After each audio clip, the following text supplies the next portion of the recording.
ಬಾಳು ಕಲಿಸಿದ ಸಲಹೆಗಾರ, ಬೆರಗು ಮೂಡಿಸೋ ಜಾದುಗಾರ ಅಪ್ಪ.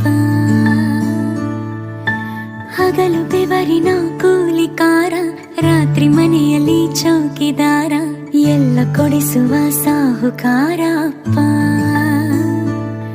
ಗದರೋ ಮೀಸೆಕಾರ, ಮನಸ್ಸೇ ಕೋಮಲ, ನಿನ್ನ